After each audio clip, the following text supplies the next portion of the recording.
Nosotros no somos una compañía de diseño de buen gusto. Nosotros somos una compañía que hacemos, de hecho tenemos un departamento exclusivo de innovación y de investigación, de research, que estudia muy bien al cliente o intenta estudiar muy bien al cliente para ver qué necesidades tiene. Las empresas ya no se centran solo en el negocio, se centran en la gente para que el negocio funcione bien. Trino Sánchez es un empresario con más de 25 años de experiencia en el diseño de interiores. Es cofundador de Arkin, un estudio de diseño hispano-colombiano creado en 1997 junto a Marcela López, dedicado a la creación de experiencias a través de los espacios y el branding estratégico. Trino ha liderado proyectos en Colombia y a nivel global, con más de 300.000 metros cuadrados de espacios diseñados y 70.000 metros cuadrados construidos. Especializado en branding corporativo y certificado en gestión del cambio, es conferencista y apasionado por la innovación en el diseño. Como padre de familia y scout, su enfoque se centra en el desarrollo de personas y la mejora continua en su campo. Uno tiene que luchar contra eso con la experiencia. Okay. ¿Sí? Y a partir de ahí, como te digo, los espacios tienen gran influencia. Tienen una influencia que nos llevan a tomar decisiones a los sitios que quiero ir y a los que no quiero ir, a los que no quiero repetir, por ejemplo. Claro. ¿Sí? El tema, por ejemplo, no sé, por ejemplo, aquí en Bogotá, la gran oferta gastronómica que hay, hoy en día es difícil repetir un restaurante, por ejemplo. ¿A cuáles repites? A los que has tenido una experiencia sublime.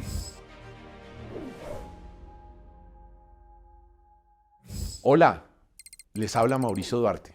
Este canal es un lugar para encontrar la inspiración de los presidentes y los CEOs en temas de clientecentricidad.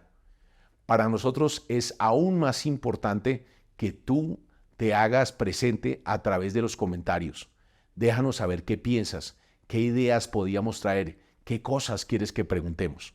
Muchas gracias y por favor mantente presente, suscribiéndote y tocando la campana.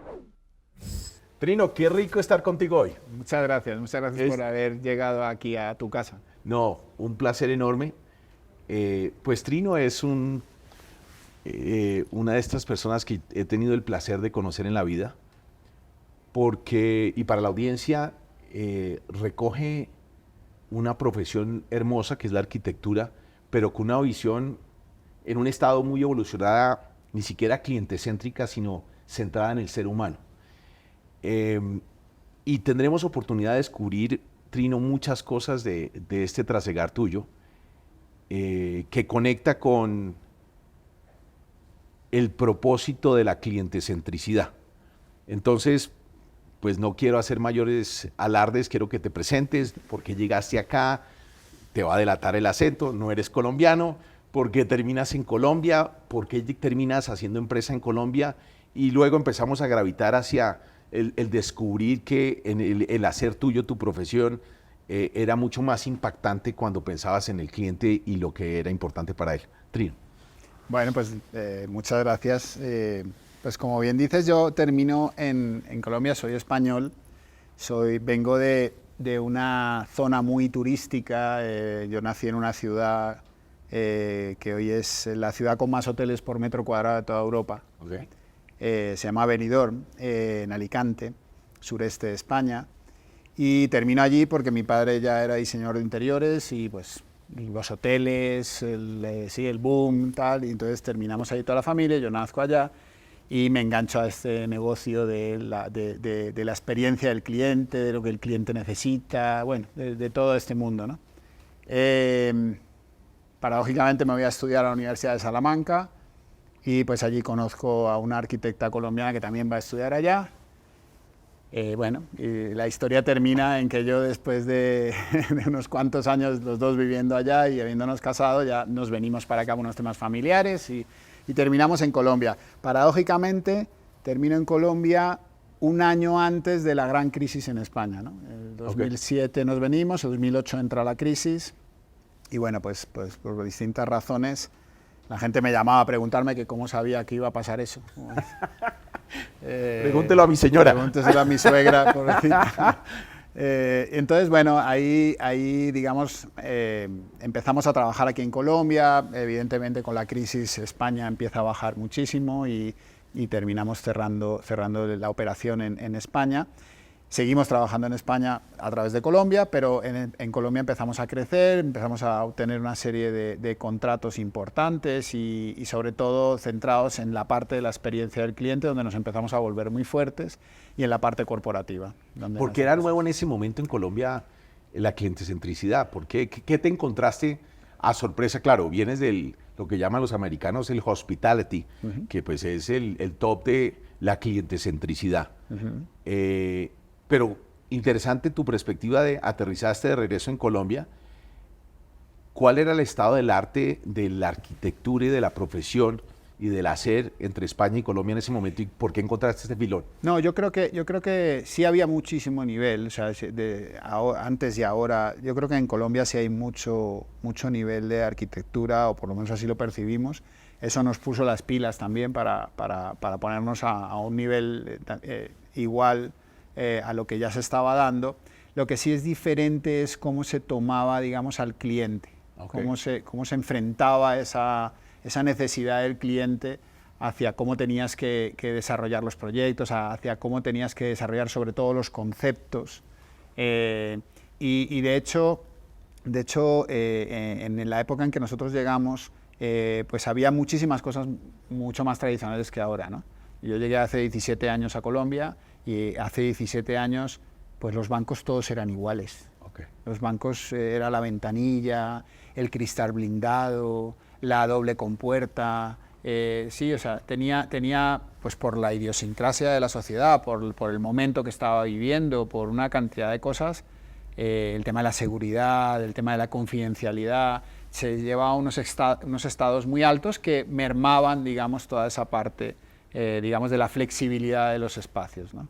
Nosotros llegamos con una mentalidad quizá un poquito más suelta, sin tanta preocupación, sin tanto perjuicio. Yo digo que a mí me ha ayudado mucho ser disléxico y he tomado riesgos que a lo mejor una persona que no lo es, pues no los toma, ¿no?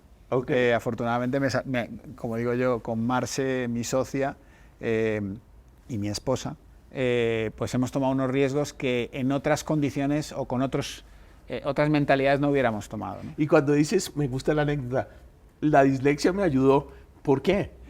Pues porque hay un libro que se llama Cómo David mató a Goliat. Y entonces pone varios ejemplos de personajes disléxicos que llegan a unos momentos de éxito fantásticos. Y muchas veces en esos relatos, en esos 5 relatos que cuenta ese libro, habla de gente disléxica que tomaba decisiones porque no controlaba los riesgos. ¿Sí? Y entonces se metía en unos espacios que otros, controlando los riesgos, no se hubieran metido y que después resultaron siendo, digamos, la gallina de los huevos de oro del negocio, ¿no? Como quien dice. Pero qué interesante, fíjate que si cogemos esa narrativa, Trino, creo que uno se encuentra, no sé, en tu profesión y en tu hacer, con clientes que a veces ven riesgoso centrarse en el cliente, lo ven costoso, lo ven de pronto un área de gastos y no un centro de una unidad de negocio, un lugar de inversión. ¿Por qué crees que hay ese temor? Mira, porque todo el mundo quiere un número y yo lo que veo es un signo. ¿Sí? Cuando uno hace una fórmula, uno crea una fórmula de supuesto éxito y las compañías quieren ver el número. Y yo lo que les digo es, hagamos la fórmula y veamos si el signo es un signo de más o un signo de por. ¿Sí? El número no te lo voy a poder dar. Lo que sé es que vas a estar mejor. ¿Sí? Y eso sí lo podemos garantizar. El número, hay muchísimas variables aparte de simplemente la arquitectura o el espacio o la experiencia dentro del espacio.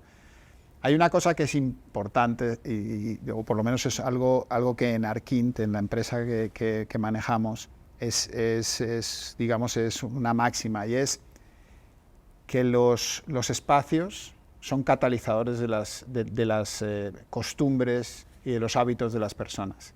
Entonces, si tú puedes cambiar el hábito de las personas, puedes llegar a generar digamos, unos cambios importantes en cultura, unos cambios importantes en desarrollo de las ideas, unos cambios importantes al final en el cliente, ¿sí? Y eso que tú decías antes de que da miedo como poner al cliente en el centro, es verdad, da mucho miedo. Pero si tú generas el cliente en el centro y a partir del cliente desarrollas la experiencia y desde la experiencia creas los procesos y no como se hacía anteriormente, que era yo tengo los procesos, vamos a ver cómo le llegan al cliente. Y los voy mejorando para ver qué bien le va a llegar al cliente. No, es al revés. Céntrate en lo que quiere el cliente, qué experiencia quieres que tenga el cliente y después desarrollemos los procesos para eso. Wow. Lo apasionante de esto, Trino, no es, claramente la mención es brillante y está documentada y la veo en grandes líderes, pero es la visión de la arquitectura. Eso sí es completamente novedoso. En tu profesión, ¿cómo haces los americanos lo llaman el outside in, de afuera hacia adentro? Nunca pensemos del ombligo hacia afuera, es de afuera hacia adentro. ¿Cómo se hace en la arquitectura? Porque me imagino, tú me corregirás, tú juegas con dos universos, un cliente corporativo, que es el que contrata tus servicios, es tu cliente pagador, y el cliente que él busca deleitar con esa narrativa que tú acabas de mencionar. Uh-huh. Queremos habilitar a través de las costumbres de los clientes de él un hábito que impulse a mayor cliente centricidad, sea en el cliente interno, si estamos hablando de oficinas centrales, o en nuestra capilaridad cuando el cliente final de él le aproxima. Pero cuéntame en el mundo de la arquitectura, cómo esa dualidad que enfrentas de entender muy bien a tu cliente como el corporativo y el cliente de ese cliente tuyo.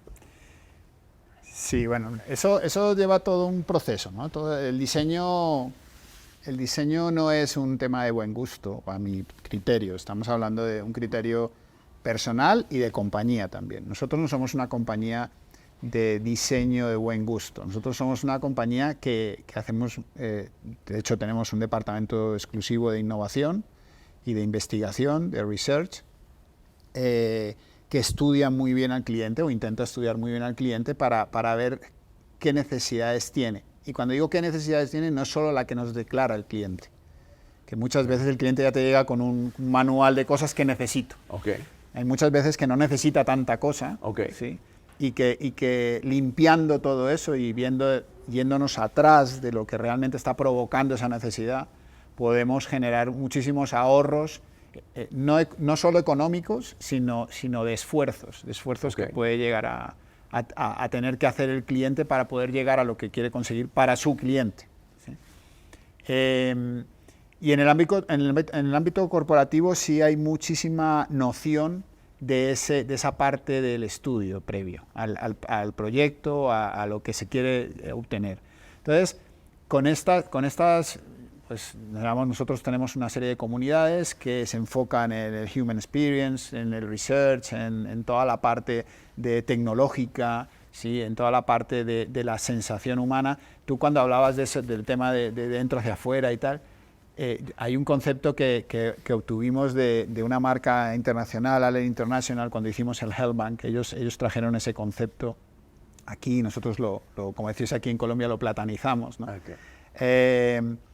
Ellos decían que cuando uno entraba en un espacio, uno necesitaba diseñarlo para que el cliente pudiera experimentar el gut feeling, okay. ¿sí? Que es como lo que te sale de dentro, o sea, el sentimiento ese de llegar a un sitio y decir, este es mi sitio, yo tengo que pertenecer a esto, ¿no? Okay. Entonces, esa es un poco la filosofía cuando enfrentamos a los clientes, y es primero conocer al cliente, cómo quiere desarrollar su negocio, y después irnos al cliente del cliente, o sea, a lo que nosotros llamamos el público, que es el que va a recibir ese gut feeling que estamos hablando, ¿no?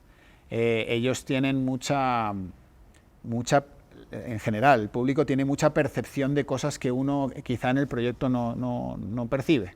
Y entonces tienes que poder llegar hasta esa minucia, ¿sí? Como te decía antes, a ese back que es el que va a generar esa sensación o esa solución a la necesidad que te está... Correcto. Déjame explorar una dimensión que acabas de traer con el ejemplo, que es, yo estoy convencido que la experiencia es sensorial. Lo que vemos, el olfato, lo que probamos, lo que tocamos, lo que oímos, lo que vemos. Y es un ejercicio de acompañar la generación de hábito, tanto de quien nos colabora como quien viene a que les sirvamos. ¿Cómo haces esos levantamientos, en particular en una idiosincrasia como la colombiana? Mencionabas que llegaste en un momento en que los bancos tenían vidrio blindado y había que hablar por un bocino. Sí, señor, y ponía uno el oído y se sentía uno entrando a una cárcel, pues, cuando hoy ya no existen esas barreras físicas. ¿Cómo descubriste, cómo lograste convencer a la gente de que eso era un imaginario que no estaba alineado con lo que debía ser? Ay, eso me hace recordar muchas anécdotas, pero... Cuéntanos todas porque son valiosísimas. Pero sí, sabes que en España decimos que hay una frase de Bienvenido Mr. Marshall. Ajá. Esa es una película donde un estadounidense llega a España y el tipo se inventa un rol y entonces se le pone en la alfombra roja solo por ser estadounidense, ¿no? Yo tengo que decir que en Colombia recibís muy bien a los extranjeros, muy bien. Y una de las cositas que a mí me abrió muchas puertas es haber hecho unos trabajos, digamos, para marcas en España y venir con esa credencial desde allá. Abrió muchas puertas, eso es cierto. Sobre todo veníamos de la parte del retail, de trabajos con Hugo Boss, Swarovski, Benetton, Mango, sí, o sea, todo ese mundo del visual merchandising, que aquí estaba pegando fuerte, pero no tanto, y eso lo extrapolamos a la parte del corporativo, ¿no? Que pues ellos normalmente el corporativo era, si la marca era roja, todos vestidos de rojo, el uniforme, las sillas tenían que ser rojas, ¿sí? Nosotros llegamos con una posición un poquito más diferente y esa parte del visual empieza a integrarse en la parte humana de los colaboradores que están, por ejemplo, en las oficinas, ¿no? Que pues a uno no... ¿Qué le hacía falta a un señor en las oficinas? Una silla, una mesa, un computador y ya, ¿no? Aquí empezamos a aportar una serie de cosas más. Y sí, el convencer a la gente, por ejemplo, del trabajo de las entidades financieras o sistemas que estaban muy acartonados, el tema legal de abogados, de bufete de abogados, el tema de la salud, universidades, escuelas, colegios, toda esa parte estaba como muy encasillada, ¿no? Entonces uno llega con nuevas ideas y el problema, pues como hay una frase aquí en Colombia que es que nosotros no estamos en crisis porque como siempre hemos vivido la crisis no nos damos cuenta de las crisis. Pero las crisis sí siguen existiendo y empiezan a llegar ecos de otros lados donde están en crisis y empiezan a solucionarla de otras maneras, ¿no? Esto nos ayuda mucho a poder convencer a la gente. Pero mira, hay un punto de inflexión brutal en el momento de pandemia. Cuéntanos. El momento de inflexión fue increíble. Nosotros ya no tenemos que salir a vender ser más sostenibles, no tenemos que salir a vender tener mayor bienestar para las personas en los lugares de trabajo, no tenemos que llegar a vender ser más respetuosos con el medio ambiente y con la producción del mobiliario, de las alfombras o de los techos. Sí, o sea, todo eso se vendió solo.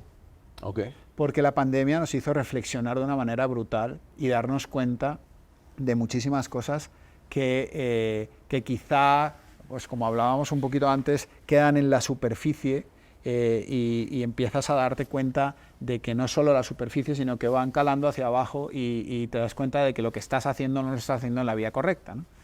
Entonces eso hizo que nos vendiéramos mucho más fácil, como digo yo. Ya no teníamos que justificar por qué un trabajador tiene que ir contento a la oficina y salir contento a la oficina para tener ganas de volver al día siguiente, o la confianza, cosas tan sencillas como la confianza en el trabajador que va a pasar 2 de los 5 días de la semana trabajando en casa.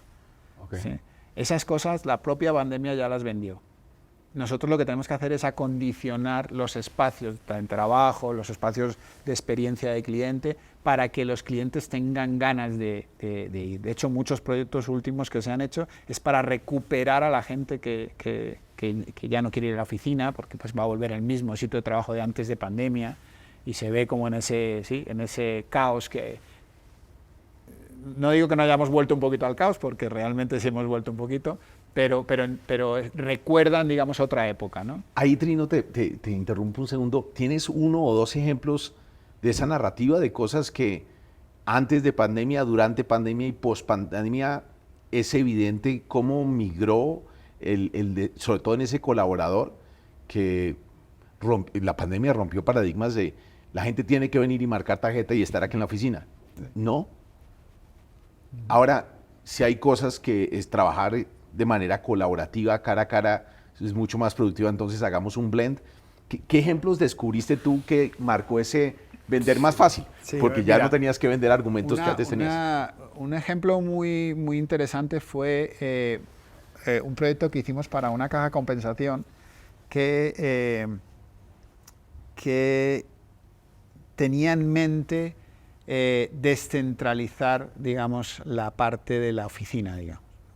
Entonces, nosotros desarrollamos un programa en esta célula de innovación que tenemos, desarrollamos un programa que se llamaba Territorios Dinámicos, y lo que pensaba era, bueno, hoy ya un lugar de trabajo ya no es un espacio, ¿sí? El workplace que llaman, eso ya no es un espacio, es un ecosistema de espacios, es un ecosistema apoyados por la tecnología, ¿sí? Y que nos llevan a tener en ese ecosistema todas las posibilidades de poder rentabilizar el trabajo en todos lados, ¿sí? Entonces, para empezar, ese concepto ya rompe totalmente los esquemas de la oficina o del lugar de trabajo tradicional, y entonces nos lleva a que seamos muchísimo más flexibles. Hoy nuestros proyectos se basan en 3 cosas: la flexibilidad, el bienestar y la tecnología. Esas son las 3 patas de nuestros proyectos. Ok.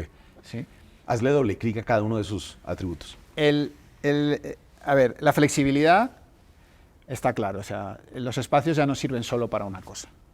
Okay. ¿Sí? Los espacios sirven para múltiples cosas, porque como nos dimos cuenta en pandemia, y eso fue otra cosa que se vendió ya sola, es que mis espacios tienen que poder soportar cualquier imprevisto, cualquier nueva idea, cualquier nueva tendencia, cualquier nuevo planteamiento que surja en mi negocio.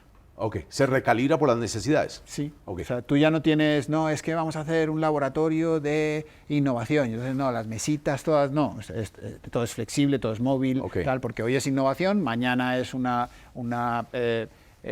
presentación de números y financiera, y pasado mañana es una junta, ¿sí? Entonces los espacios son recalibrables. Correcto, número 1. Listo. Ese en cuanto a la flexibilidad.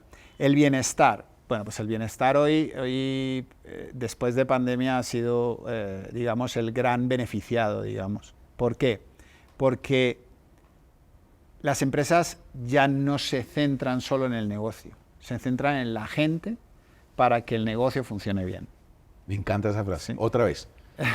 Se centra, las empresas las compañías tienen que centrarse en que su colaborador esté bien para que todo el negocio funcione bien, ¿sí?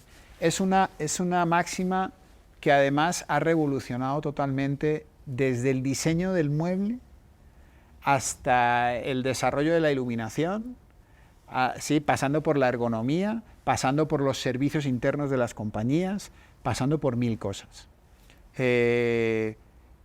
En menos de 3 años, los colaboradores de Arkin tienen una serie de servicios internos que yo en la vida me hubiera imaginado. Y eso los han ido pidiendo ellos. ¿Por ejemplo?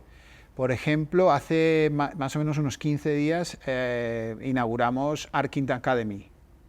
Okay. Arkin Academy es una plataforma donde ellos no solo pueden recibir conocimiento de una manera automática, virtual, ¿sí? Sino que además ellos pueden aportar conocimiento. Okay. ¿Sí? Y entonces imagínate, eso es un gana-gana por los dos lados. La compañía está entregándoles conocimiento y ellos a su vez están entregando su conocimiento, sus expertices a el resto de la compañía sin tener que estar, digamos, todo el día conectados. Y nace ese concepto de bienestar. Y nace de ese concepto de bienestar. Todo esto viene desde el Departamento de Talento y Cultura, que revoluciona, digamos, la compañía de una manera bastante potente en cuanto a creación de esas comunidades que te estaba hablando. Ya. ¿Sí? Entonces crea unas comunidades, la propia gente de aquí no solo trabaja en la arquitectura y en los proyectos y tal, sino que trabaja en sus proyectos personales. Wow. Sí, entonces, ¿eso qué quiere decir? Para entender en sus propios proyectos personales de desarrollo profesional. Claro, o sea, yo me interesa la sostenibilidad y entonces creo un programa de sostenibilidad donde otros compañeros de la empresa también quieren contribuir a eso, se juntan, hacen su comunidad y crean un proyecto que lo entregan a la empresa. Okay. ¿Sí? Entonces, y la empresa les apoya. Okay. ¿Sí? Entonces, bienestar en el segundo. Tercero. Bienestar. El tecnología. Tercero es tecnología. Pues con lo que te decía, el lugar de trabajo ya no es un espacio. El lugar de trabajo es un ecosistema. Para conectar ese ecosistema necesitamos a la tecnología. ¿Sí? Y bueno, pues eso ha estado claro en pandemia y post-pandemia, que hemos aumentado nuestra capacidad de poder entendernos vía, digamos, teleconferencia, vía redes, vía, bueno, una cantidad de plataformas y de sistemas que nos acompañan. Pero para eso tenemos que tener el soporte, digamos, en todos esos espacios que hacen el ecosistema, de esa tecnología que nos va a apoyar en que los proyectos salgan bien. Los dashboards en directo, en vivo, o sea, nosotros tenemos la data ya la tenemos al momento, entonces eso quiere decir que puede reaccionar mucho más fácil. Okay. Entonces todo eso contribuye a que el proyecto con una data en vivo pues tenga posibilidad de reacción y puede ayudarse de la flexibilidad y el bienestar de la gente para poder potenciar todos esos negocios. Espectacular, espectacular. Capítulo 1.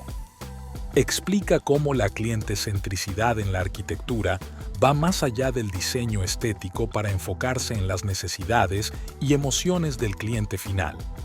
Un enfoque más flexible y adaptado a la experiencia del cliente resulta en innovaciones. Cómo los conceptos de flexibilidad y adaptabilidad se volvieron cruciales durante la pandemia.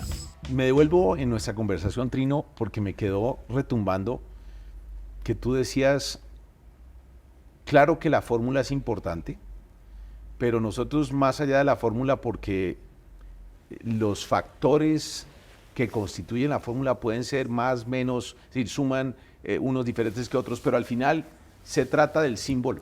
Y decías, o es un más o es un multiplicar. Sí, porque un menos sí sería un desastre. Sí, el menos, el menos no funciona tampoco. Sí, sí, sí. Ese más y ese multiplicar lo has evidenciado. Es decir, sí, tú puedes dar fe que la experiencia paga. Totalmente. Mira, volviendo al punto de Hellbank, por ejemplo. Banco de crédito. Sí. Se convierte en Hellbank.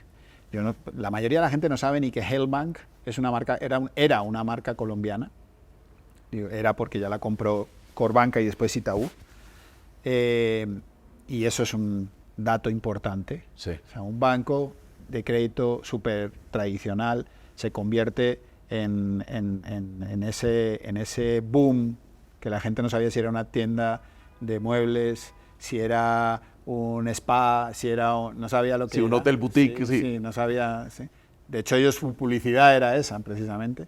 Y entonces eso te transporta a que al final este Hellbank termina vendiéndose por 10 veces más, o no sé cuántas veces más, muchas veces más de lo que valía el banco de crédito.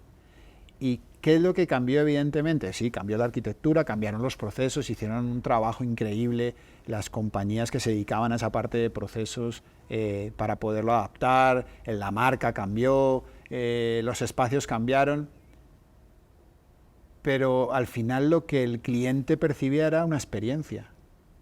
O sea, lo que realmente se le vendió diferente al cliente no era que el banco se volvió blanco y naranja, se le vendió... O sea, la gente quería pertenecer al Hellbank. Ok. ¿Sí? Cuando uno ya logra eso... La lealtad. Claro, cuando ya uno logra que el cliente quiera pertenecer, quiera ser del Helm, le dé gusto sacar su tarjeta del Helm, ¿sí? En ese momento, claro, pues eso es una ganancia muy fuerte, y esa ganancia se repercute en negocio.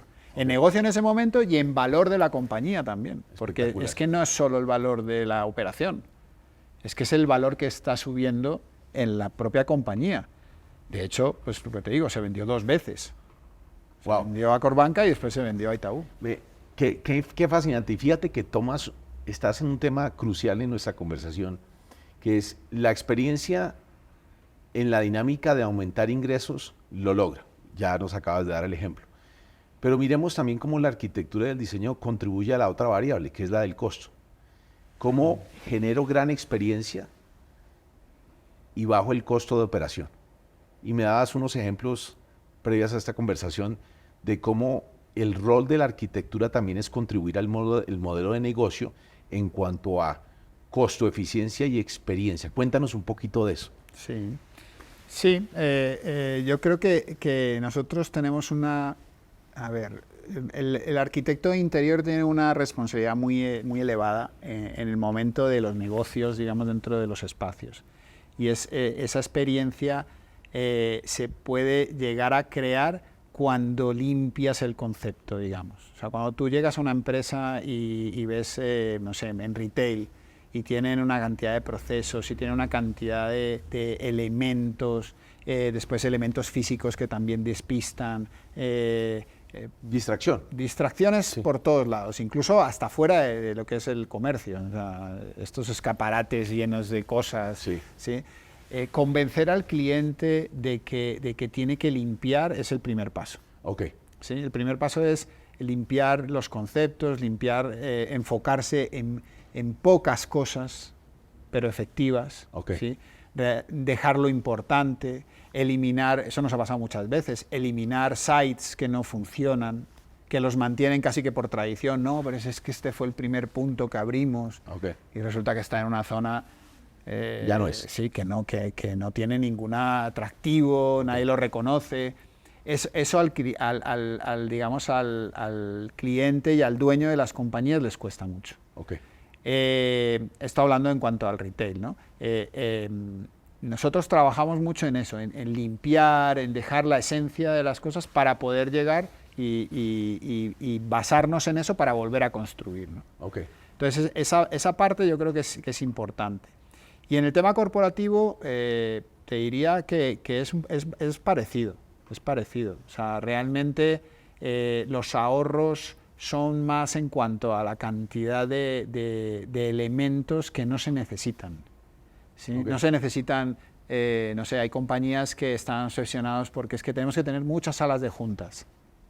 Y entonces empiezas a hablarles de, bueno, ¿por qué necesitas muchas salas de juntas? ¿No? Empiezas a preguntar y hay que ellos se empiecen a hacer sus preguntas y ellos mismos, digamos, nosotros llegamos con esas preguntas y ellos se dan la solución, ¿no? Ellos mismos te terminan haciendo una especie de catarsis y el que quería 18 salas de juntas de 10 personas, porque es que hacemos muchas reuniones, bueno, ¿de cuántas personas son las reuniones? ¿Para qué necesitas que estén cerradas? Pueden ser reuniones abiertas. ¿Cuál es tu valor de la confidencialidad? Todo no es confidencial. Nos hemos acostumbrado a que todo lo que se habla en una oficina es confidencial. No, eso es mentira. Eso es mentira. Es más, cuanto más enterada esté la gente, y eso nos ha pasado aquí, más involucrados están. Si tú sabes que la compañía está pasando por unos momentos complicados, pues le pones más el hombro. Sí, la gente sí. Entonces, ese tipo de cosas se las reevaluamos, las simplificamos y entonces llegamos al producto exacto.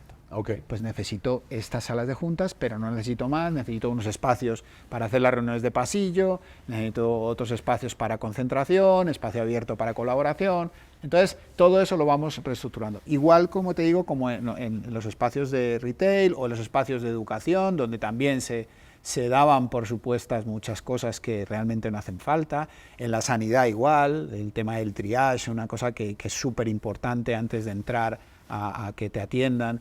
Y esos momentos de espera, eso es casi más importante que los momentos donde ya sabes que pues, estás enfrente a un médico, el médico te coge y te opera Y pues tú ahí no tienes nada más que hacer, pero el pre de todo eso pues tiene una importancia clave, ¿no? Y al final todo eso se basa en la experiencia. Okay. En la experiencia del que va a la oficina, en la experiencia del que va al médico, en la experiencia del que va a comprar un teléfono o el que va a consumir en un restaurante, ¿no? Ok.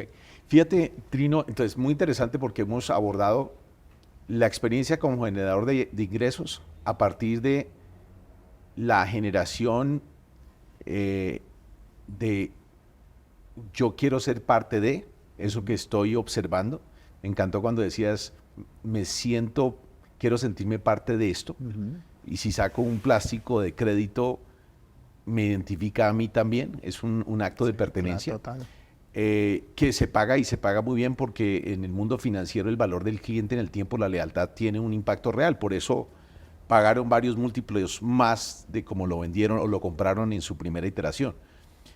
Y en el tema del costo, fíjate que me contestaste de una manera que no esperaba, pero igual de llamativa porque lo tomas siempre la mente estratégica desde muy arriba. Yo lo estaba pensando en el nivel de detalle en cuanto, por ejemplo, a la selección de un piso, cuando un cliente te dice quiero pisos de mármol y tú le dices, sé que verse bien es importante, transmitir un concepto de elegancia, pero ese mármol repercute en el costo de la operación, en el costo de la instalación, en el costo del material. Existe un sustituto perfecto que logra gran experiencia, que probablemente lo que queremos es ser elegantes. Pero tú lo presentaste mucho más estratégico, me encantó. Pero volvamos a ese ejemplo del detalle, porque creo que nuestra audiencia también va a apreciar cómo a veces las cosas pequeñas hacen grandes diferencias. Tenemos un marco de referencia común son muchos, y vamos a hablar la atención centrada me encanta como tú lo pones, que es un concepto además moderno, la humanización de la salud, la humanización de la banca, pero el ejemplo del mármol y del piso, hace unos años nos encontramos, Trino y yo, con un gimnasio que quería ser premium low cost, y el gran eje fue esa conversación de cómo podemos generar gran valor percibido sin que el costo del setup de la arquitectura fuera tan elevado y que el valor percibido fuera, wow, qué buen gimnasio. Cuéntanos ese ejercicio de el pequeño detalle. Sí, ahí esos proyectos son muy interesantes porque aquí en Colombia me he encontrado mucho con ese tema de los estratos. Ok. Sí. Es como si pues aquí se divide y está claramente dividido el tema de los estratos y eso al principio a mí me costaba bastante. Ok, qué interesante. Sí. Entonces cuando me hablaban de un low cost, parecía que el low cost iba a ser como el gimnasio de los estratos medios. Impopulares, sí. Impopulares, sí.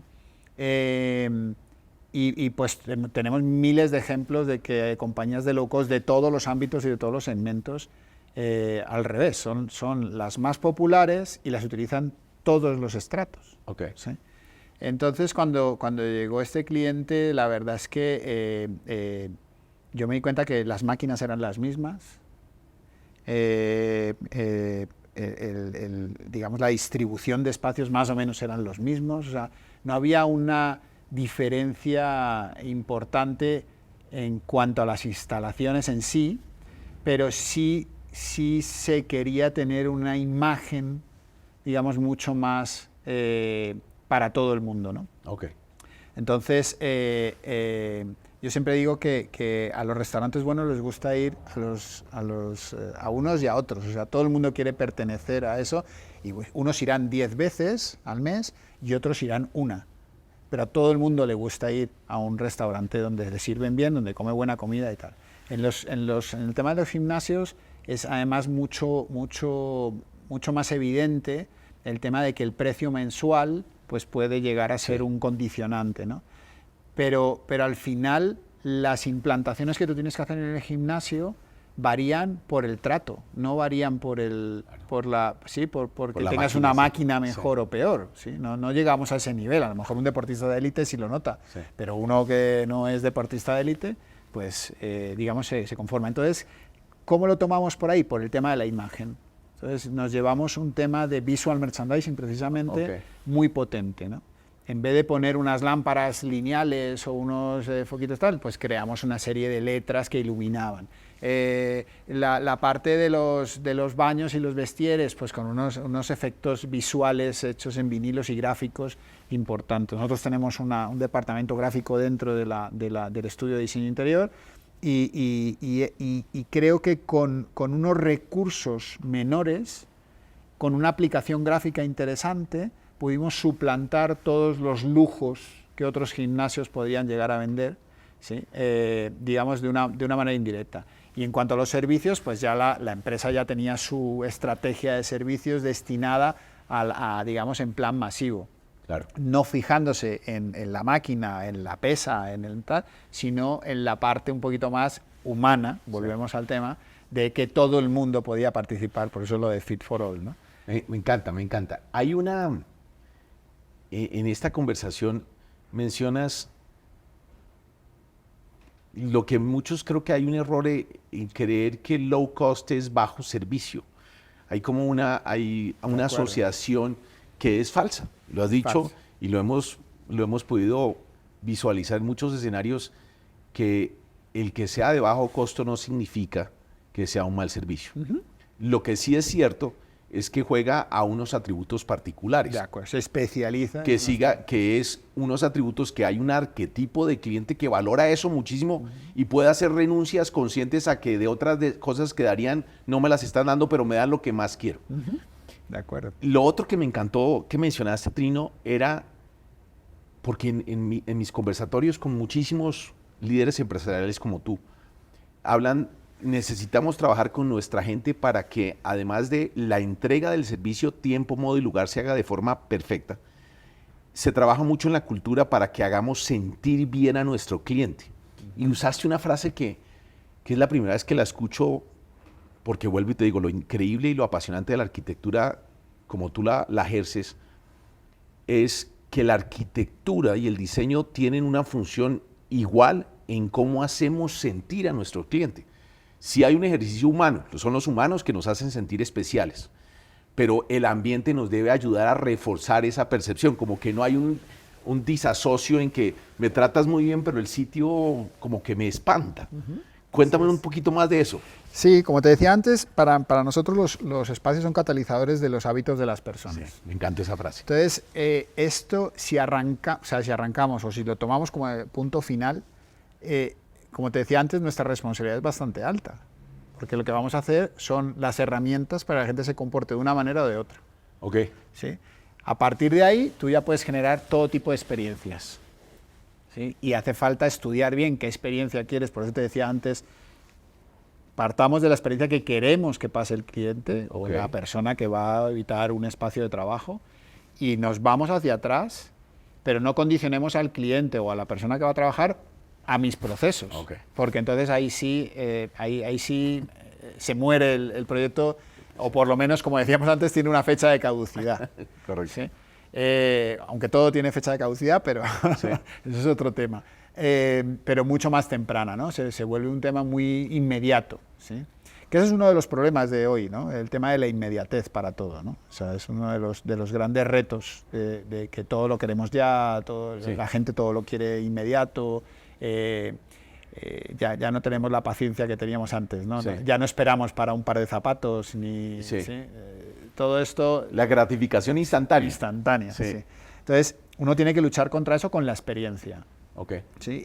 Y a partir de ahí, como te digo, los espacios tienen gran influencia. Tienen una influencia que nos llevan a tomar decisiones a los sitios que quiero ir y a los que no quiero ir, a los que no quiero repetir, por ejemplo. Claro. ¿Sí? El tema, por ejemplo, no sé, por ejemplo, aquí en Bogotá, la gran oferta gastronómica que hay, hoy en día es difícil repetir un restaurante, por ejemplo. ¿A cuál le repites? A los que has tenido una experiencia sublime. ¿Sí? ¿Por qué? Porque tienes mucha oferta. Es que todo se volvió con mucha oferta. Un commodities, además. Claro, total. Pero no solo en el ámbito de los restaurantes, en el ámbito de la salud. No, yo no voy a tal clínica porque es que me trataron fatal. Claro. ¿Sí? Y no voy a tal clínica, pues no solo porque me trataron fatal, sino porque es que me sentí agobiadísimo, iba a entrar al médico, no tenía dónde sentarme, me senté y estaba súper incómodo, me hicieron esperar 3 horas. Sí, otro tema, nosotros trabajamos mucho, por ejemplo, la espera activa. ¿Qué es la espera activa? Pues el estar esperando, pero no percibir que el tiempo pasa tan lento. Ya. ¿Sí? Entonces tienes unos elementos que hacen que sean de distracción o sean de apoyo a lo que quieres hacer en ese momento, porque hoy todo el mundo lleva la distracción en su celular, pero no tienes dónde conectarlo porque es que se me va a descargar, y entonces empieza, y todo eso crea unas incomodidades y unas experiencias que no son agradables. Entonces, en universidades, en todos los ámbitos de todos los segmentos, tienes ese momento de ingratitud del espacio que te puede generar un no repetir. ¿Sí? Me encanta lo que estás diciendo. Una falta, digamos, de empatía, y no es con la gente solo, es que es con el espacio también. ¿Sí? Claro. Entonces, la responsabilidad nuestra es que no se genere esa empatía. Un espacio puede generar, por supuesto, y eso yo creo que es una cosa muy probada, puede generar enfermedades, un espacio puede generar malestares crónicos, un espacio puede generar rechazo, un espacio puede generar antipatía simplemente porque no están señalizados los baños o por una cantidad de cosas, ¿sí? Puede generar exclusión. Sí. Y hoy todo este tema de la inclusión, la equidad, ¿sí? Todo lo que es la justicia y la diversidad tiene que estar muy presente en los espacios. ¿Sí? Nosotros tenemos, y eso también es interesante, otra de las iniciativas propias de estas comunidades de Arkin es que este año vamos a editar un libro nosotros llamamos el Jedi, un poco alegórico a esta moda del Star Wars, y es justicia, equidad, diversidad e inclusión. Okay. ¿Sí? Componen la palabra Jedi y vamos a sacar un libro de estos temas, pero aplicados al espacio. Wow. ¿Sí? Porque mucha gente solo ve la diversidad y la inclusión en que si la mesa salta, baja, si le pudo pasar con la rampita para el escalón, y hay una infinidad de temas de neuroarquitectura que se enlazan con esa parte que queremos un poco reflejar a la sociedad, que la arquitectura ayuda mucho a eso. Capítulo 2. La importancia de centrarse en el bienestar de los empleados para mejorar la eficiencia y el éxito del negocio. La integración de tecnología para crear un ecosistema eficiente que facilite la gestión y respuesta en tiempo real.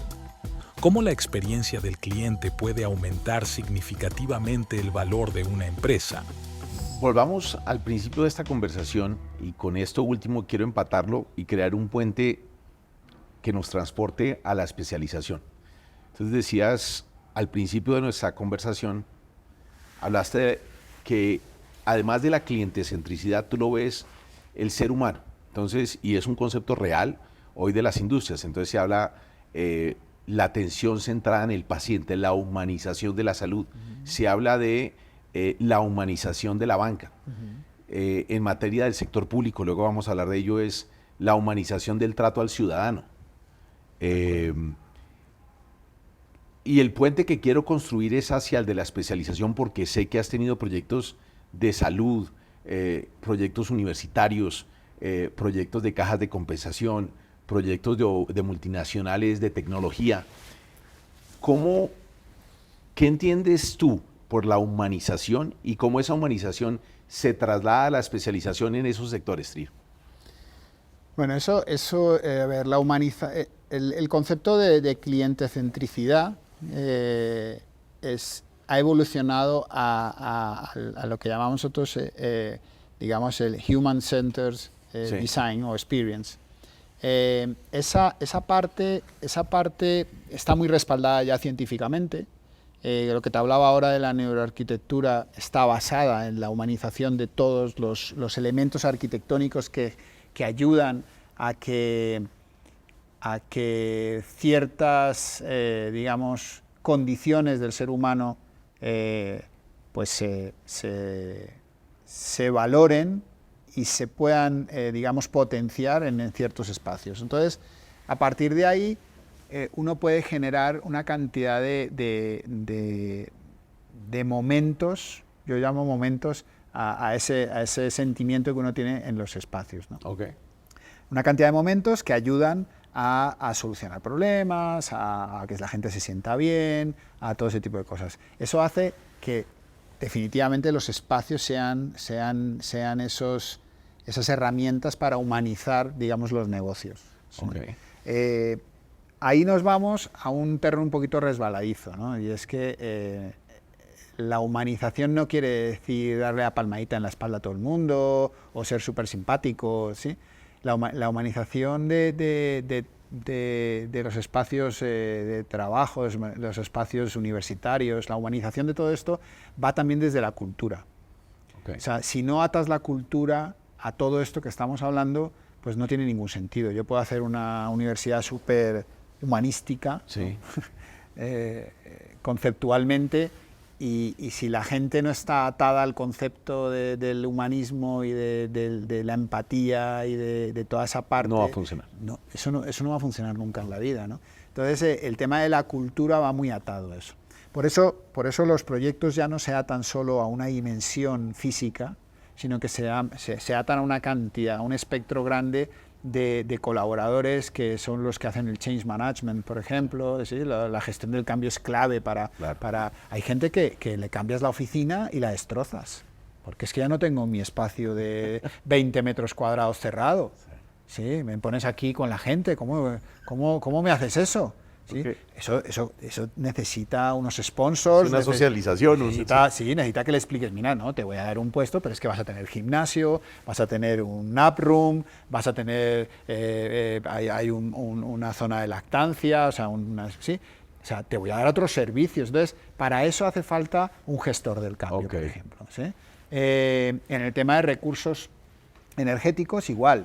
O sea, tú puedes hacer una oficina súper eficiente energéticamente y tener una cosa que le llamamos el BMS, que es un poco el cerebro que combina todo eso para que todo funcione bien. Si hace mucho calor, entonces le mete frío, pero en el otro lado mantiene el calor. Claro. Sí, o sea, ese tipo de tecnología, pero si la empresa no tiene la capacidad, eso es como cuando uno se compra un Ferrari pero no sabe manejarlo. Sí. ¿Sí? No sabe meter las marchas, pues los Ferraris sí. Hay que meterle la marcha porque si no... ¿sí? Esa cultura, si no la tiene la empresa, pues esa inversión, esa macroinversión que está haciendo en ser eficiente energéticamente, pues no la va a aprovechar. No tiene sentido. Y no se va a lograr el impacto. Y no se va a lograr el impacto que va a tener en la sociedad, ¿no? Claro. Y aparte, otra cosa importante es saber comunicar. Okay. Muchas empresas hacen unos esfuerzos enormes, pero no los comunican. Y si no los comunicas, no existen. Claro. ¿Sí? Entonces, hoy en día hay mucha más conciencia de que la cantidad de huella de carbono que afectamos en una obra, por ejemplo, o en un proyecto, ¿sí? Pues eso hay que comunicarlo. Oye, mira, fuimos súper eficientes en los escombros, se certificaron y se tiraron donde hacía falta, se separaron los materiales. Claro. Toda esa parte hoy ya no es un extra. Sí, yo siempre digo, con todos estos temas de las certificaciones LEED y de todo este mundo de las certificaciones WELL, que es hacia el bienestar, LEED es hacia los recursos, yo digo que uno ya no puede diseñar proyectos que no sean LEED y WELL. Otra cosa es que los quiera certificar, que eso ya es un tema mucho más riguroso y tal.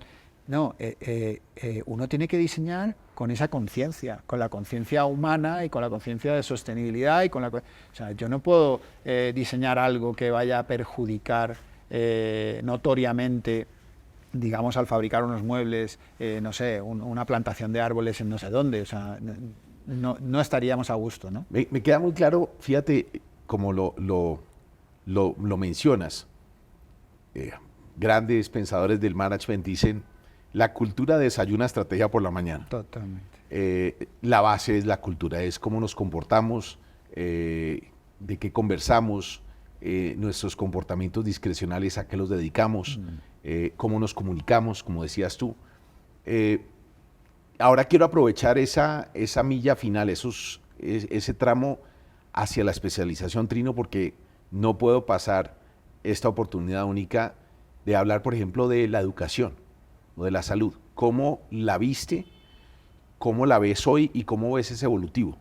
en el sentido que eres un observador y participante de una realidad de cómo se observaba el paciente y cómo hoy la arquitectura gravita hacia unos proyectos que en ciertas clínicas aquí en Bogotá ya no es un paciente, sino es casi que es como un huésped.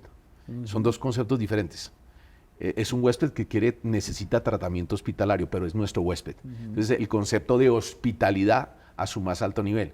Y ahí hay un factor arquitectónico. Entonces, vamos a ese doble clic porque sé que es fascinante lo que han hecho ustedes. Sí. En el tema de universidades, el cliente, que es el estudiante,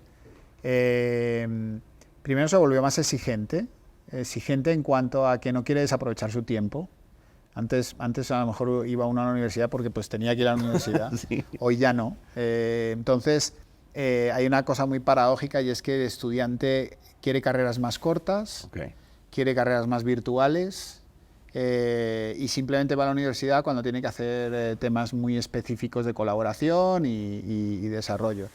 Pero curiosamente, hablando de la humanización de esas universidades, nos hemos dejado abandonado al profesor.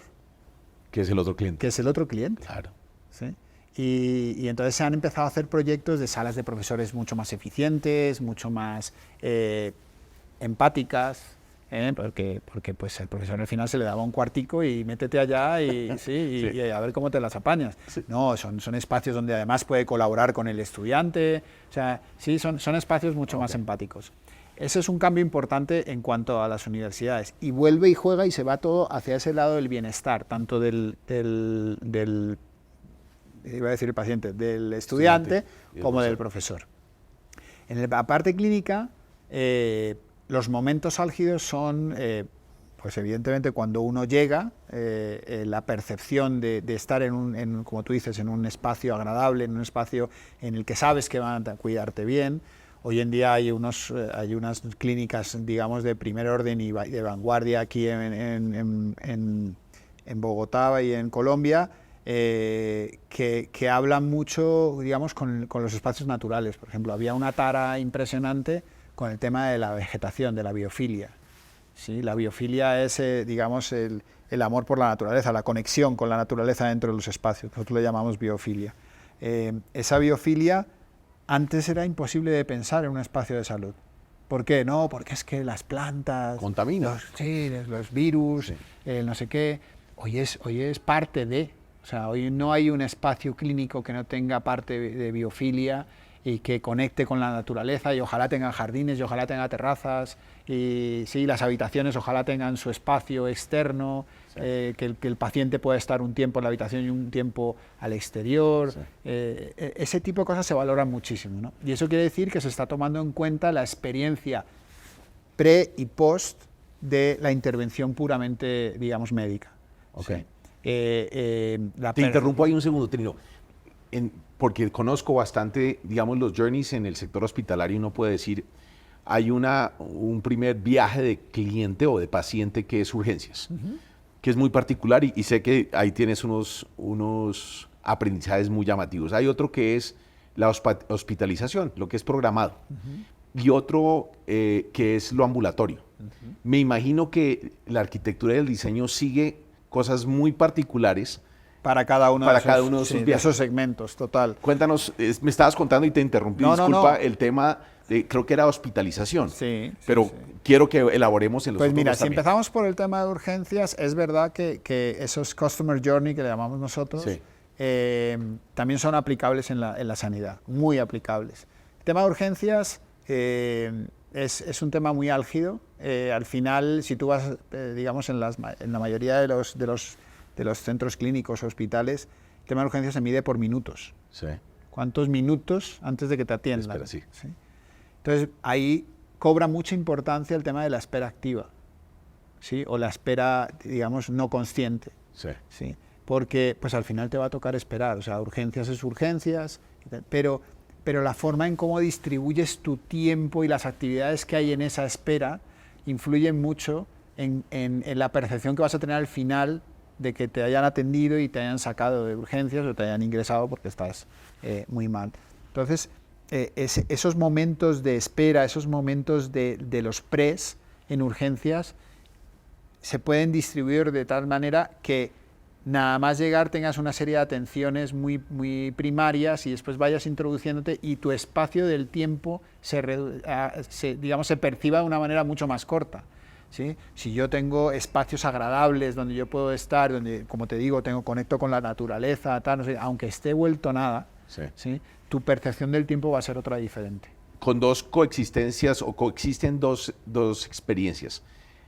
El que va porque se siente tan mal que dice tengo que irme ya a urgencias o llévenme a urgencias, o no es consciente porque está inconsciente, y el acompañante, claro, que me imagino que también tiene que calibrarse la experiencia de quien acompaña. De acuerdo. Entonces el tema de un buen servicio, a lo mejor de café, un buen servicio, porque además muchas veces en urgencias pasan a la persona y el acompañante queda. ¿Sí?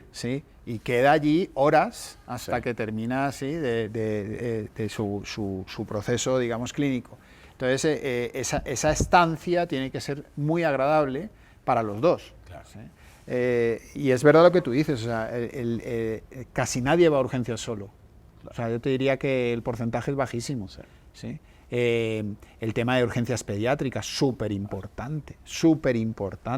El niño muchas veces psicológicamente puedes, digamos, afectarlo y que se le endurezca su dolencia o se le aliviane hasta que lo atienden ya realmente, ¿no? Claro. El tema del triage, que yo insisto mucho, es un tema donde tú puedes hacerte un triage y saliendo del triage tú sentirte muchísimo mejor o muchísimo peor. Claro. ¿Sí? Por las condiciones en que te lo hacen, por las condiciones en que te atienden, o sea, tiene muchas afectaciones que el espacio puede contribuir a mejorarlas, ¿no? Ok, listo, brinquemos. Ese sería urgencias. De urgencias, listo. Si nos vamos a hospitalización, un poco lo que ya hemos hablado, claro, una habitación cómoda, un tema también de familiares que acompañan, claro, ¿sí? Un tema de salas independientes a la habitación para poder hablar temas que no puede escuchar el paciente, ¿sí? Terrazas, accesibilidades fáciles, no iluminación. No, pues iluminación, claro, iluminación es clave. Sonido, sí, qué huelo. La gente dice, no, eso huele a hospital, eso se siente como hospital. Claro, los colores, que no te sientas en el verde bata de quirófano. Los materiales naturales, volvemos un poco a la conexión con la naturaleza. Materiales nobles que se vean naturales. Entonces, y lo que te digo, el acompañante, súper importante. Todos hemos pasado por situaciones donde hemos tenido que acompañar 1 o 2 noches a ciertos pacientes y el que está acompañando no sabe ni cómo ponerse, ni cómo doblarse, eso es facilísimo. En un asiento antes que salía yo para urgencias por el dolor de espalda. Exacto, o sea, era un ciclo que no podía romper. Entonces, ese es otro tema importante. Y después el tema de los ambulatorios, pues también, o sea, hablamos de los ambulatorios como si no pasara nada y como si no fuera a afectar en nada al paciente, porque es ambulatorio. Pero es que la tensión de una atención ambulatoria es muy grande. Claro. ¿Sí? ¿Cuántos casos hemos visto de que después de una atención ambulatoria se complica? ¿Sí? Bueno, pues los espacios tienen digamos, una gran afectación a la confianza que le tienes que tener a esa intervención ambulatoria, ¿sí? A tu médico, al trato, a la empatía que tienes que tener, digamos, con todo el ecosistema, porque al final eso es un ecosistema, para que tu experiencia sea memorable y salgas y te hayas, como quien dice, no sé, hecho un implante y que son ambulatorios y que salgas feliz. Claro. ¿Sí? Salgas feliz y salgas recomendando el tema. Esto es yo digo que lo mejor que te puede pasar a ti en este tipo de servicios es que haya un booking, que le digo yo, perfecto. ¿Sí? El boca a boca. El boca a boca. ¿Sí? O sea, esa es tu mejor publicidad. Claro. ¿Qué es la recomendación? ¿Qué es lo que hace crecer las organizaciones al final del día? Capítulo 3. Adaptarse a la inmediatez y expectativas actuales para evitar volverse obsoletos rápidamente. Cómo la experiencia física y emocional en estos espacios puede influir en la satisfacción y la percepción general, la necesidad de diseñar espacios teniendo en cuenta la inclusión, la equidad y la diversidad. En esa narrativa, listo, salud. Vamos al sector bancario. ¿Cuál es el journey y cómo en el tema desde quien recibe, porque hoy hay una megatendencia del anfitrión. Antes hablar en un hall bancario de un anfitrión era un exabrupto, lo echaban uno a los... Hoy en día es una conversación abierta de debemos o no tener un anfitrión. Sí, nosotros Cuéntanos. tenemos una anécdota con eso del anfitrión, me has hecho recordar que después de haber hecho todo un proyecto para una entidad bancaria donde había un anfitrión, se pedía que el anfitrión fuera casi que el director de la sucursal. Ok. Y pues el perfil era ese, el perfil era alguien que era íntegro y que tenía, no solo era el anfitrión, sino que conocía perfectamente todo el desarrollo de los procesos de la entidad bancaria, entonces podía acompañar al cliente en su mejor experiencia. Y de repente la cantidad de emisiones que hubo, porque los habían puesto, tuvimos una cantidad de emisiones en la entidad, porque es que yo soy director, yo no puedo ser anfitrión, yo tengo que tener mi despacho, sí, y era la pieza más importante de todo el rol. Entonces, fíjate cómo ese tema como llamamos, la titulitis afecta mucho y hay que hacer una buena gestión del cambio para que pase eso. Me ha recordado ese tema porque las entidades bancarias han desarrollado una evolución brutal. O sea, las entidades bancarias hoy ya la venta que hacen es muy diferente. Hoy la gente ya no quiere ir a los bancos. Hoy no, hace rato no quiere ir a los bancos. Sí. Sí. Ir a un banco es lo más aburrido del mundo. ¿Sí? Y eso las entidades se han dado cuenta y han generado todos los procesos a través digamos, de las redes online y se hace todo en remoto. Pero pues para ese rezago de la gente que sigue sin hacerlo en remoto, pues las entidades bancarias han creado unos sistemas que sus sucursales ya no son sucursales bancarias, ya no hay casi plata en las sucursales. Sí, de hecho las volcadoras estas que cuentan el dinero ya son cajas fuertes, o sea, quiero decir, eso se simplificó a lo mínimo. Okay. Y lo que ahora se ofrece en estas entidades son lounge, son cafés, sí, son como Virgin Money que tiene sus lounge y uno va allí a hablar de negocios, sí, su asesoría, su consultoría, ¿sí?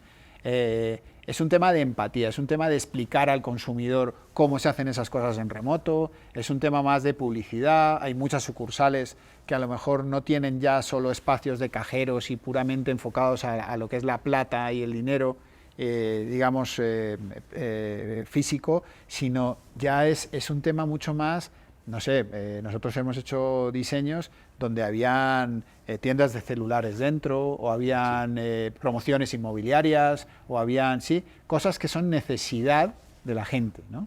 Son necesidad y son ganchos para que vengan a preguntar sobre eso y ya pues un poco los llevas en ese ámbito. Entonces la experiencia cambió, la experiencia de un banco, de una sucursal bancaria hoy es el pertenecer a un ecosistema donde no solo te van a dar créditos, sino que te van a dar facilidades a la hora de comprarte un inmueble o a la hora de comprarte simplemente una patineta por tu transporte eléctrico, claro, o cambiar tus proveedores de energía eléctrica a otros que son más favorables. O sea, se meten en unos ámbitos muchísimo mayores. Y para la arquitectura del diseño debe... Claro, tiene que cambiar a ser más flexible, porque hoy puedo tener a los de las patinetas, pero mañana puedo tener a los inmobiliarios. Los tres factores que mencionabas. Sí, entonces, y que todo ese entorno, digamos, sea súper empático y súper agradable para que la gente tenga confianza en los bancos, porque una de las cosas que le puede pasar peor a un banco es que pierdan la confianza en él.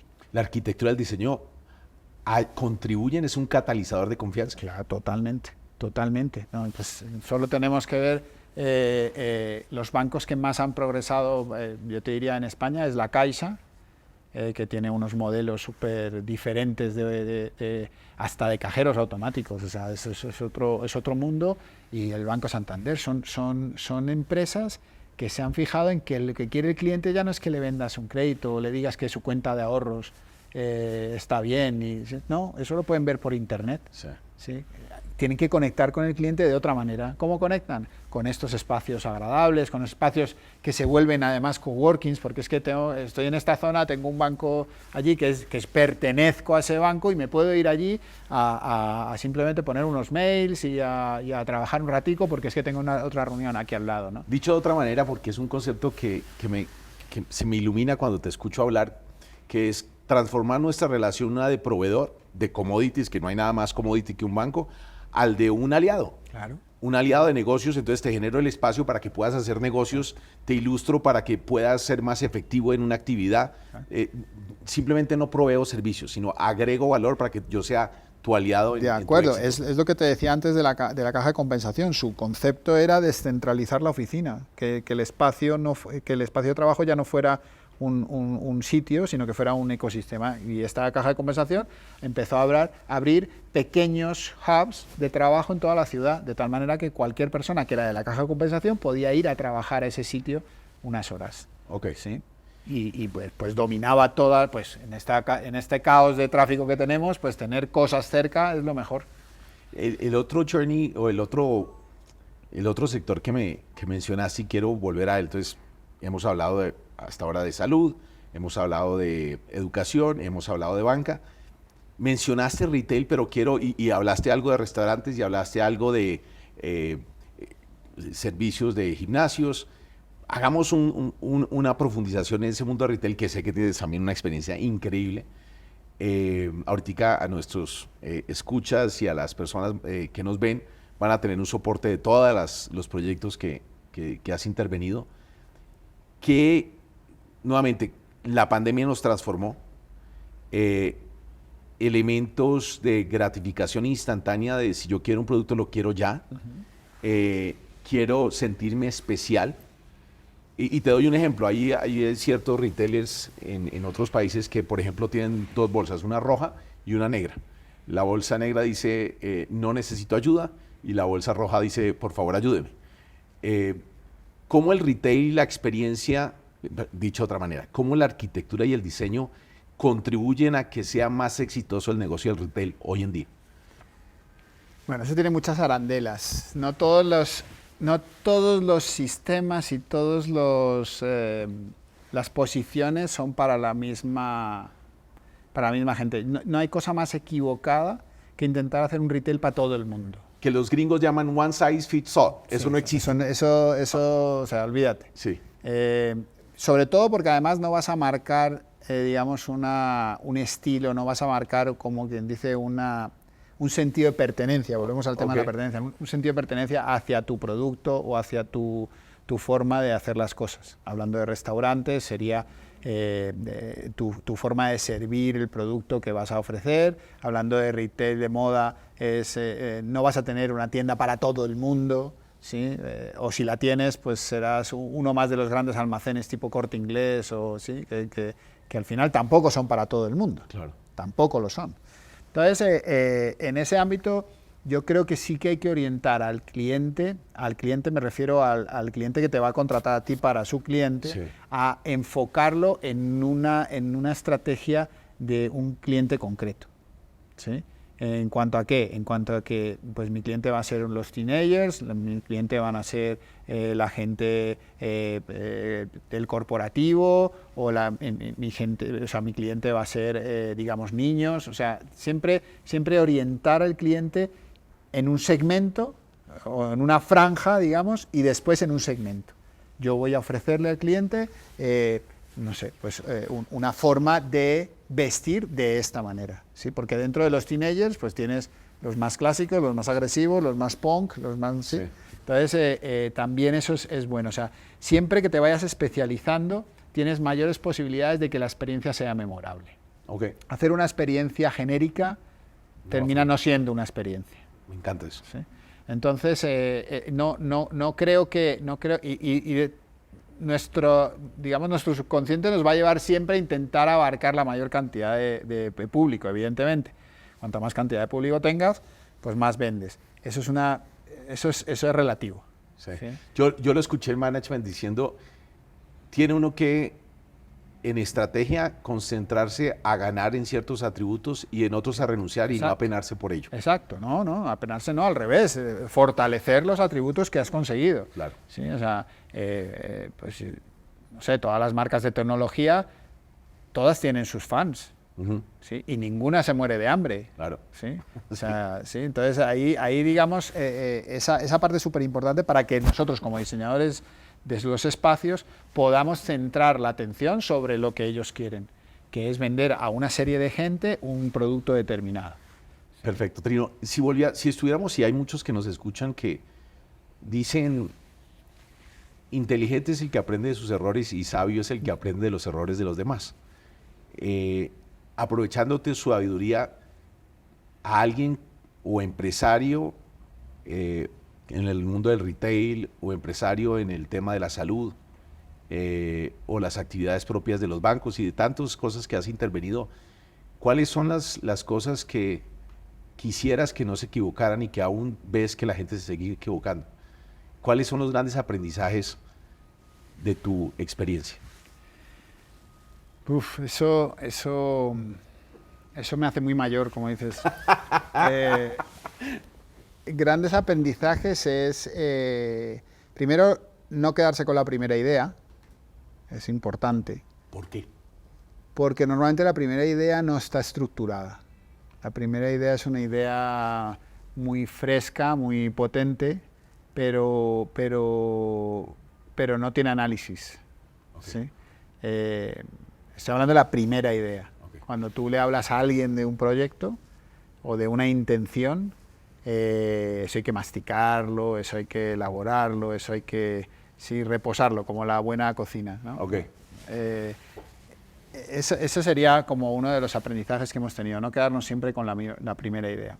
Y encuentras, quiero entender que aún sigues encontrando mucha gente que se queda obstinado o algo de terquedad, claro, en esa primera idea. Sí, somos súper, pues el ser humano en general es súper obstinado, como tú dices, y eso es falta,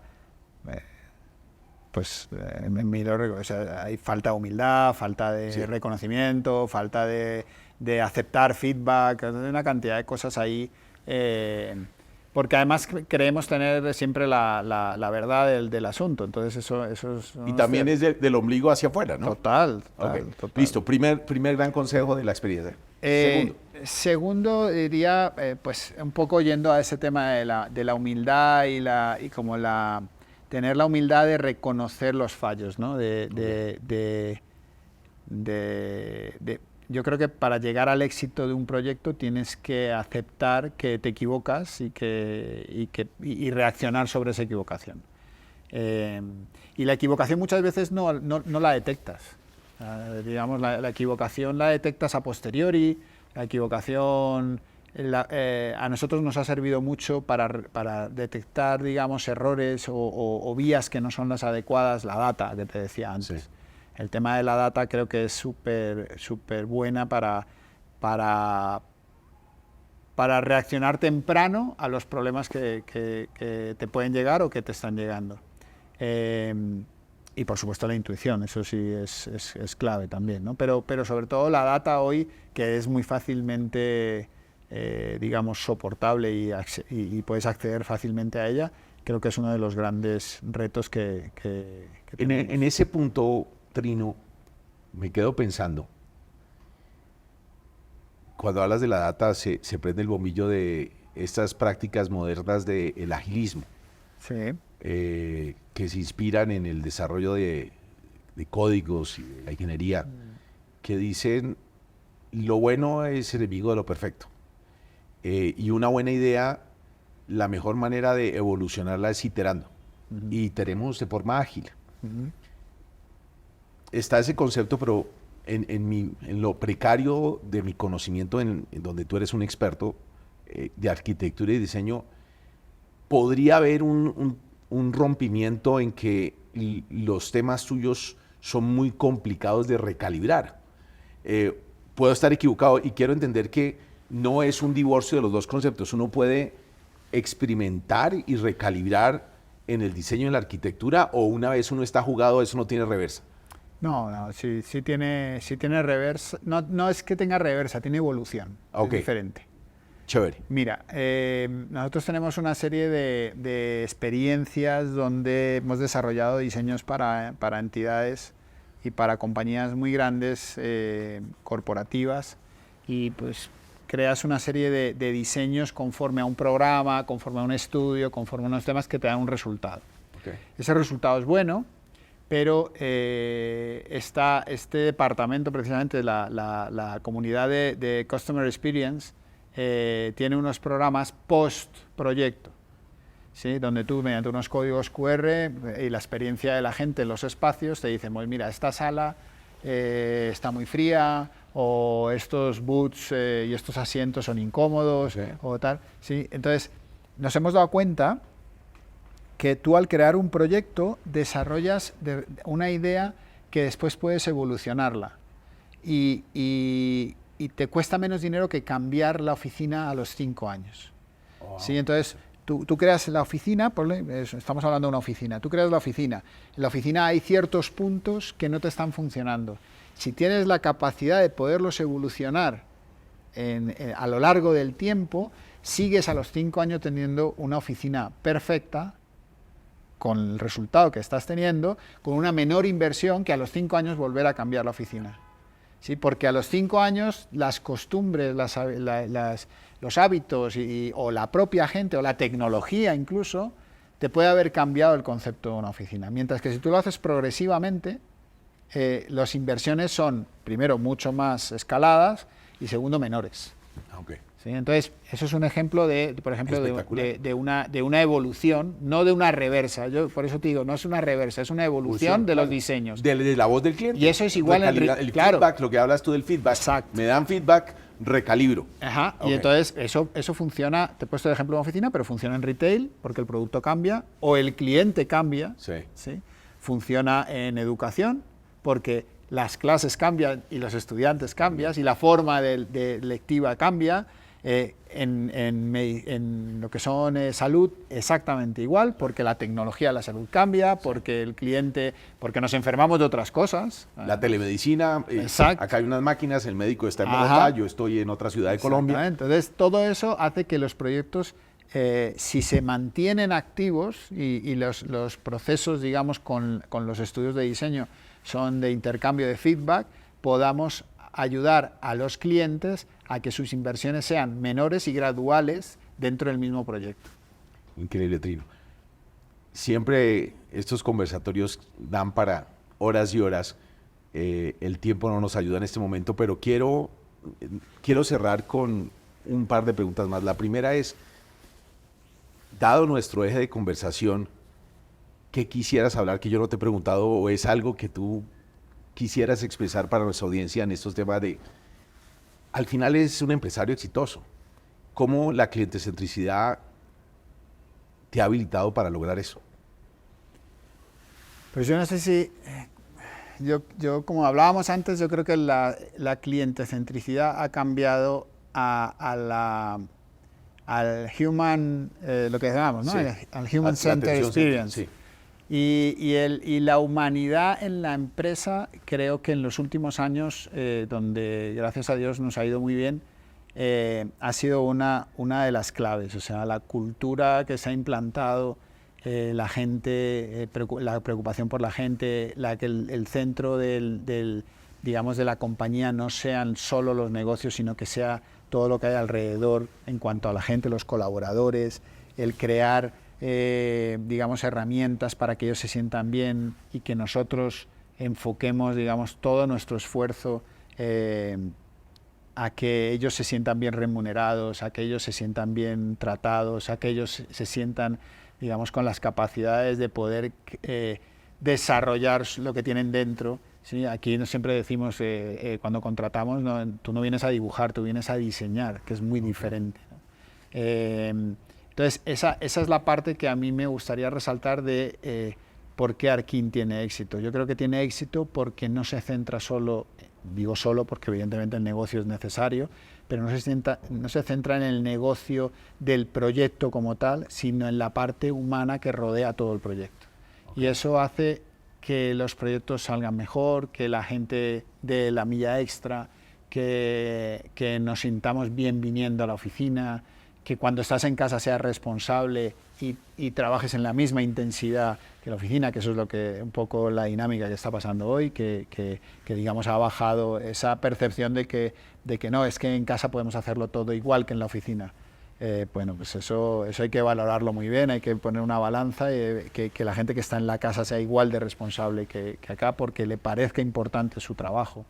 Entonces todo ese trabajo que se ha hecho desde talento, el tema de la tecnología que se les ha aplicado y el tema de la flexibilidad en su tiempo y todo eso, yo creo que nos ha dado un punto importante a la hora de que la gente quiera pertenecer a Arquint a la hora de elegir un sitio donde trabajar. Como líder visible de la organización, y hablo de líder y no de la autoridad, ahorita vamos para allá, has creado una cultura, porque estás hablando de elementos de cultura, has creado una cultura habilitante de... me encantó la frase, aquí no vienes a dibujar, vienes a diseñar.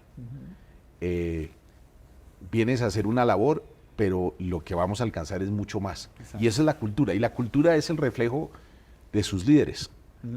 ¿Qué consejos hay para los líderes de todas las disciplinas en cómo crear una cultura de esto? Sí, bueno, lo que tú dices es cierto, o sea, ser un líder no es ser el jefe.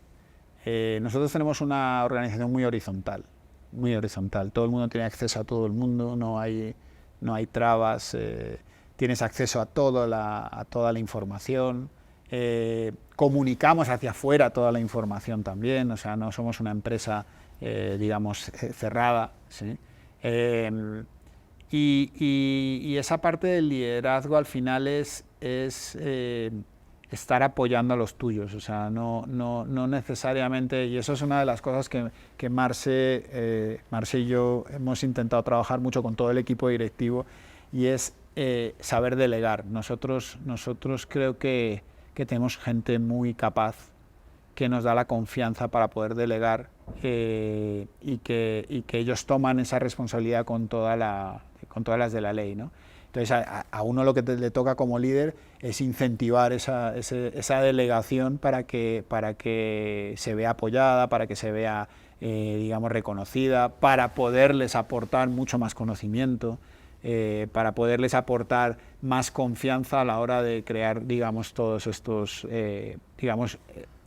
valores profesionales que tienen que tener, ¿no? Dicho de otra manera, el rol de Marcela y de Trino es asegurar el éxito de sus colaboradores, hacer Totalmente. todo lo posible para que ellos crezcan. Totalmente. Si ellos crecen, la organización crece. Exactamente. Es la pirámide invertida. Tú estás para servirle a ellos no están para servirte a ti. Exacto. O sea, yo creo que la empresa ya tiene una madurez suficiente para que Trino y Marcela no tengan que ser las puntas de lanza de la compañía.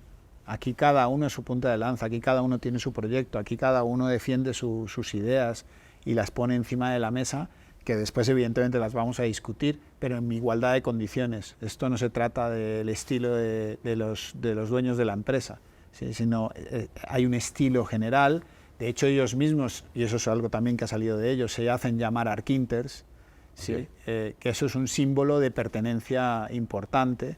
Y la verdad es que todo ha sido como muy orgánico dentro de, pues evidentemente uno tiene sus consultorías y confía en gente y se apoya en gente. Nosotros, como decimos, hemos tenido nuestros angelitos al lado, y ellos nos han apoyado mucho en saber manejar ese liderazgo que gracias a Dios se ha ido dando muy en la línea, como yo digo, muy orgánico, ¿sabes? Como muy natural. Nada forzado, todo ha sido en el momento a que tenía que ser, y bueno, pues en el día a día, pues, evidentemente te encuentras con muchos arrebatos y muchos palos en la rueda y una cantidad de cosas, pero eso es el valor que le doy yo a que cuando nos encontramos con ese palo en la rueda siempre hay alguien que viene y lo saca. Trino, siendo un colombiano por adopción, pero español de sangre y de nacimiento, mencionas algo para mí muy relevante en cuanto a la gran confusión, yo no digo general, pero sí de muchas organizaciones en Colombia que he apreciado que existe esa gran confusión de lo que acabamos de hablar, de autoridad y de liderazgo, y creen que llegar a un cargo directivo o presidir una empresa se trata de todas estas personas están a mi servicio. Yo soy el único visionario, soy el iluminado. Ustedes están para servirme, cuando en realidad es la pirámide invertida. Yo estoy en todo lo contrario, tengo que habilitarlos para que ustedes lleguen a límites que no sospechaban porque ustedes crecen. En esa visión de español, ¿por qué crees que en Colombia a veces existe esa gran confusión, esa brecha entre autoridad y liderazgo? Mira, Juan Pablo Neira, que imagino que lo conocerás, Sí. dice una frase que me encanta y es que solo vas más rápido, pero acompañado llegas más lejos. Okay.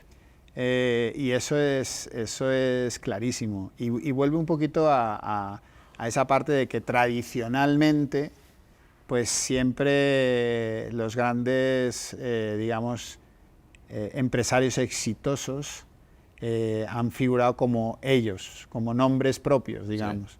Sí. Por lo menos lo que yo he percibido en Colombia, muchos está por encima la persona que la compañía, como quien dice, ¿no?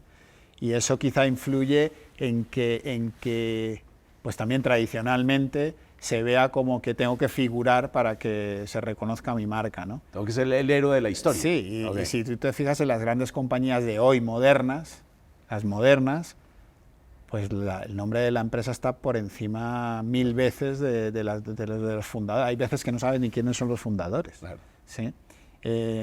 Entonces, yo creo que eso es una de las condiciones, pero no solo es en Colombia, yo creo que en general en el mundo pasa lo mismo. Yo creo que Colombia tiene una cosa increíble y es que su gente es fantástica. A mí una de las cosas, pues estoy casado con caleña, o sea, que imagínate. Una de las cosas importantes es que la calidad humana del colombiano es muy alta, muy alta. Muy alta y eso hace también que por parte de los empresarios tengamos una responsabilidad hacia ellos, que es un poco lo mismo que te estaba diciendo antes. O sea, yo creo que nuestra función hoy es que la gente se sienta bien trabajando aquí y eso nos retribuye a nivel de trabajo. Entonces, a lo que volvemos pues sinceramente, nosotros ya no trabajamos para un objetivo, digamos, de, entre comillas, facturación, sino para un objetivo de bienestar general en la compañía. Sin olvidarse de que estamos en una empresa. Totalmente. O sea, hay unos planes estratégicos, hay unos presupuestos que cumplir, todo, pero lo que quiero decirte es que no es la primera palabra que sale por la boca cuando contratamos a alguien o cuando sí, sino que hoy, por ejemplo, hemos tenido aquí el Día de la Mujer, ¿sí? Y era toda la compañía, o buena parte de la compañía, porque tenemos mucha parte de la compañía en las obras, apoyando el tema de... Nosotros, por ejemplo, somos un 60 y algo por cien de mujeres. Bien. Pero vuelvo y te digo, no es un tema de quoting, es un tema de que orgánicamente se ha dado así, ¿no? Okay. Pero hay que reconocerlo, hay que comunicarlo, lo que te decía, hay que sacarlo afuera para que la gente pues esté orgullosa de que trabaja en una compañía, digamos, con un nivel, digamos, de equidad, igualdad, de justicia y de diversidad también, porque somos muy diversos, digamos, y donde se sientan a gusto. Eso yo creo que es nuestro cometido hoy. Hace 5 años, hace 10 años, era otro objetivo. Yo te estoy hablando del objetivo de hoy. Por eso te digo que ha sido orgánico, ha sido una evolución orgánica. No es una cosa que hayamos tenido en mente desde que creamos hace 17 años, bueno, 17 no, más de 25 en España, Arquint, ¿no? Okay. Arquint se ha ido adaptando al momento, al volumen, a tal, y hoy estamos en un momento donde las personas se volvieron la pieza central de la compañía. Pues Trino, qué tristeza terminar este momento, pero continuará esta conversación. Agradecerte enormemente. Yo creo que hay muchísimos aprendizajes acá. Mil gracias.